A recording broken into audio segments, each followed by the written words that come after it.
I love going into the schools and meeting with the students in their environment, and then I love just the contrast between that and taking them out on location. So initially when the lockdown happened and there was all this talk of going online, I was daunted to say the least by that. I felt lucky that I could still go into some schools, but then wearing the mask and seeing the young people in masks, it took a lot of getting used to, and I felt for the young people. They had to get used to this. It's an obvious barrier, isn't it, when you're not seeing full face, because as humans, that's what we want to do. We want to communicate, we want to see one another. The mask was a definite barrier.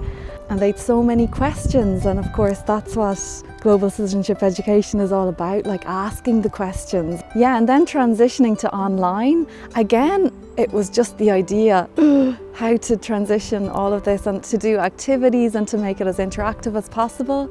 I suppose it's that feeling of satisfaction when you upskill a little bit and when you notice the interactions. They're teaching you things as well, and it felt good to be able to do it and to be still engaging. I did feel after a time their students were jaded by it and they needed something different again.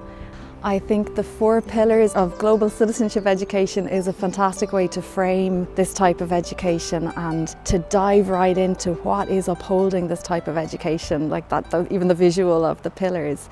Pillar 1 is critical thinking and learning how to ask more and more questions to reflect and expand our perspectives of the ways we see the world.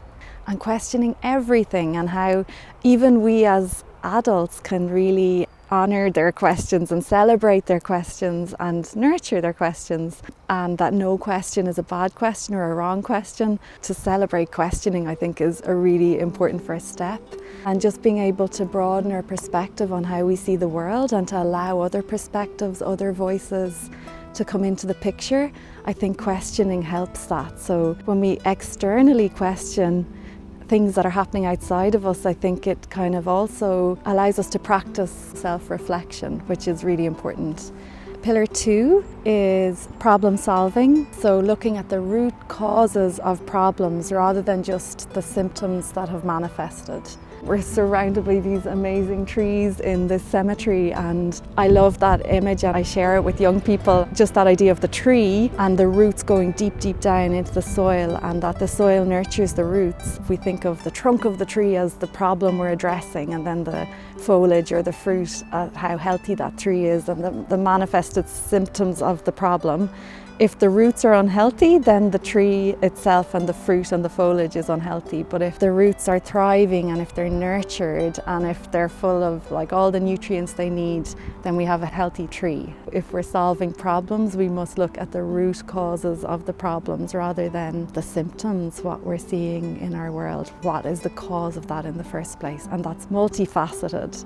Pillar 3 is systems thinking. This is recognizing that all concepts, all themes, all issues are interconnected. We cannot take one alone and understand it. We need to look at all of the intersecting issues of our times. The web of life, I think, is beautiful imagery for that. We can really look at this in the context of Garth the Moor and the socio-economic conditions that led to the over-reliance on this one potato crop, the lack of biodiversity in the land of Ireland at the time. We'd already had so much of the woodland of Ireland destroyed to build the empire. We can simplistically look at Garth the Moor and any problem that we're facing, but when we dig a bit deeper and keep digging and keep going back to our critical thinking and asking all these questions, there are just so many contributing factors. Pillar 4 is active citizenship, and this is cultivating and recognising our capacity to take action and be empowered. That idea of looking at the ways we're already taking action in our lives towards building a world where all species can thrive, but then also flexing that active citizenship muscle and taking new actions.